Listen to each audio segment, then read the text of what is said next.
bayi politique qui bazala qui meke na place échangeur pour na boya mbiri kili ya kondo Patrice Emery Lumumba pe ko sepe na milulu ya lipanda ya ekolo Congo démocratique bongo kati tuluku ya bamasanga yango parti cher ya honorable Mbosso Kodia convention pour la république pe démocratie bazala ki pe bazansa ki malobate na bilili ya Pichu Maimbi.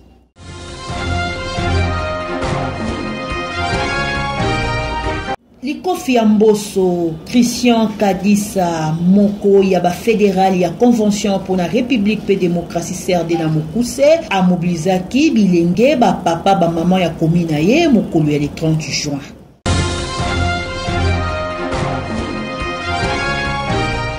Mosi azoba tongaka mboka te kasi ya mayele atongaka ekolo na yango ba maman ya parti des libéraux pe ba démocrate chrétien ILDC na Mokuse babongisaki milulu ya kafu na siège national na bango na avenue enseignement mokolo ya le 30 juin.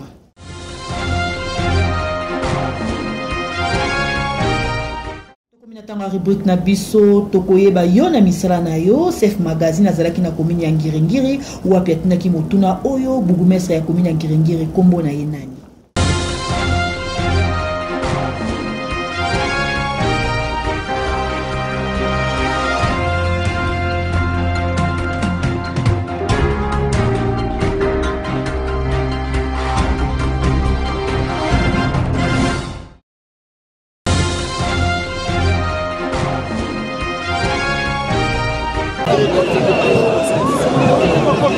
École na biso Congo démocratique qui est fêta qui 62 ans à l'ipanda na yango mokolo le 30 juin 2022 milulu miye milandi samaki na rekili ya Kondo Lumumba o yazalaki moko ya batata ya lipanda pe azali héros national.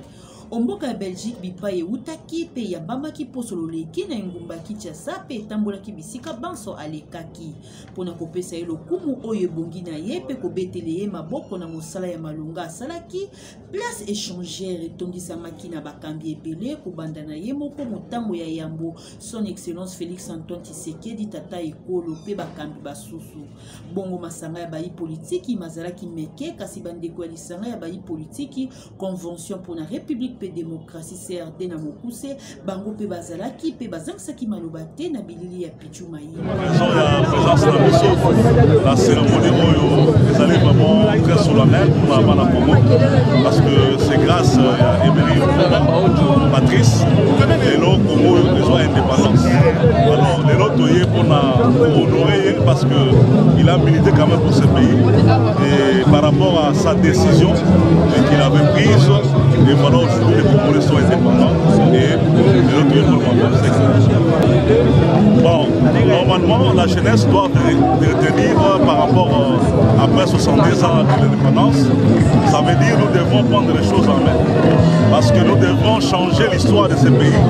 et avec la jeunesse nous devrions changer et que le Congo puisse être amélioré dans la vie. Le 30 juin, ils ont la date historique pour les Congolais. Mais pour fêter 62e anniversaire et l'indépendance de la Bisso en 2022, ils allaient s'élever pour les Congolais. Pour l'année ils allaient s'élever héros national. L'homme qui a combattu pour l'indépendance, aussi pour mon présence, ils ont eu l'émission en Boka. Ils allaient s'élever. Réaction en tant que parti, membre du parti CRD, au moins les militants de CRD, nous allons mobiliser pour honorer la mémoire de Patrice Emery Lumumba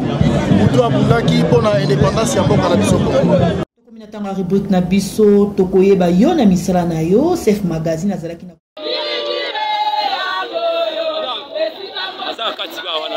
pona kotalisa bolingo na ye na ekolo na ye Congo démocratique pe kotombola lisanga politique na ye convention pour la république pe démocratie CRD na Mokuse Likofi Mbosso l'infatigable Mobutu fédéral ya Ngiringiri Kadisa Christian atambola kina ba maman bilenge pe batata mokolo le 30 juin kobanda na commune na ye ya Ngiringiri place échangère pe azonga kina bango Christian Kadisa mokonzi ya Ngiringiri apesa kilongo Bunia na tata ekolo Félix Antoine Tshisekedi Tshilombo pe autorité morale na Christophe Mboso Kolia Kwanga pona bozongi ya rekili ya kondo Patrice Emery Lumumba héros national pe abakisaki lisusu ete tozali babantu ezali na ndimbola makasi événement oyo yango ye lokola ve patriote ya solo atambolaki. Journaliste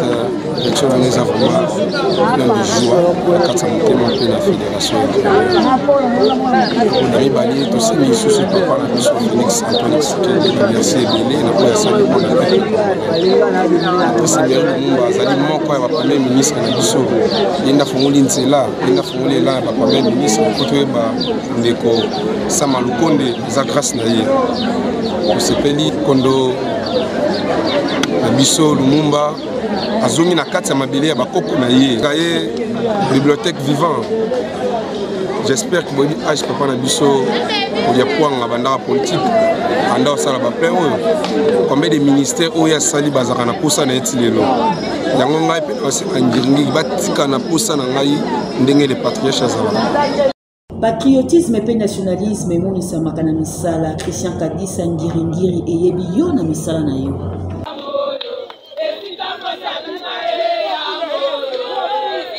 Tokominatanga rubrique na biso tokoyeba yo na misala na yo Chef Magazine azalaki na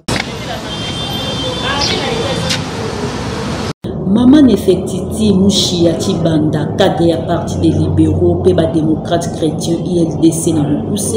et le mona maman Marie-Josée qui vouille du soleil Makasi à ULDC, Ange Samba, Basani Sakiba maman, Pébilenge, Bassi Mokolo le 30 juin, na siège national na Bango ya ULDC, Oyo Ezoami l'avenir, ya enseignement. Bon maman Nalikambo Pete Mezalaki, et Sika ya Mwasi na espace politique. Maman Nefertiti Mouchia Tibanda, Marie-Josée qui vouille di, Yebiseki na Bamama était et na bango ba ete bazali na mayele pe bwanya ya kotonga ekolo 62 ans après lipanda esengeli na mwasi akanisa pe atelema. C'est le 62e de notre pays, c'est une commémoration, le jour où nous avons accédé à notre indépendance.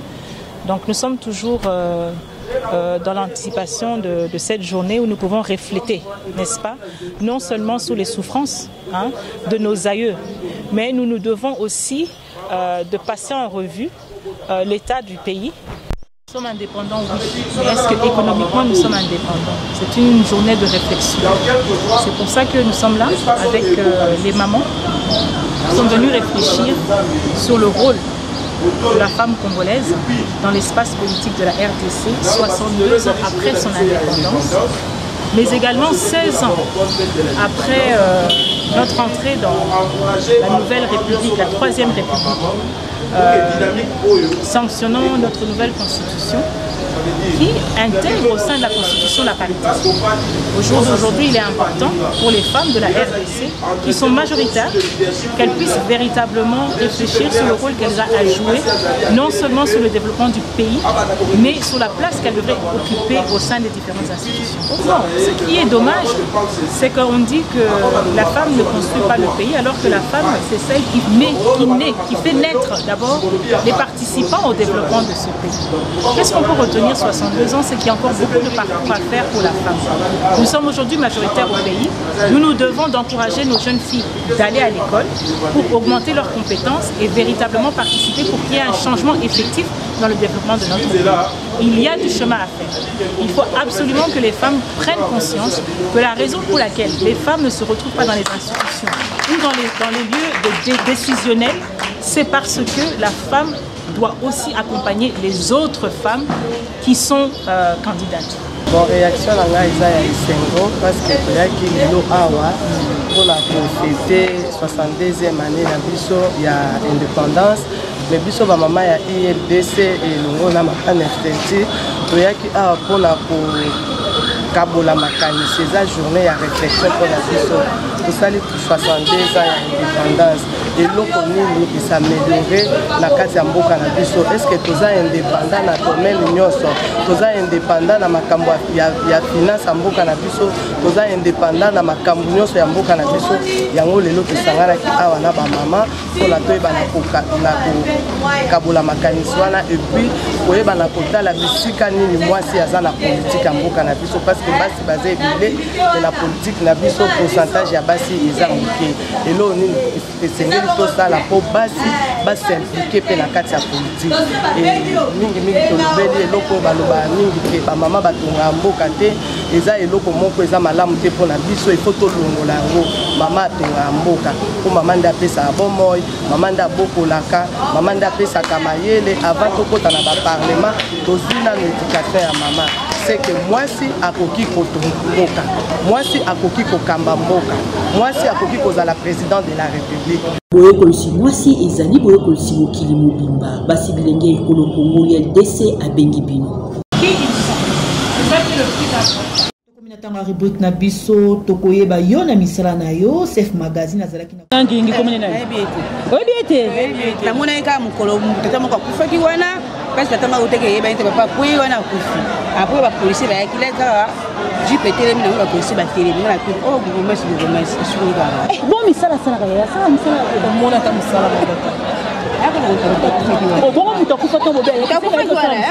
mutakufaki wana kasi tomonelaki yango wana mutu akufaki wana eyebani te soki yakutai wapi asalisalite eza ngingira lobako mama ngingira ya salite ka mutu aosa kutu mwa effort eza ebiyele ngingira ya salite liboso na kuta maison communale ya ngingira salite donc toyebi ye pe te boyebi mpe komona ete ata mwasi to mobali toyebi te ntango rubrique na biso tokoyeba yo na misala na yo Chef Magazine azalaki na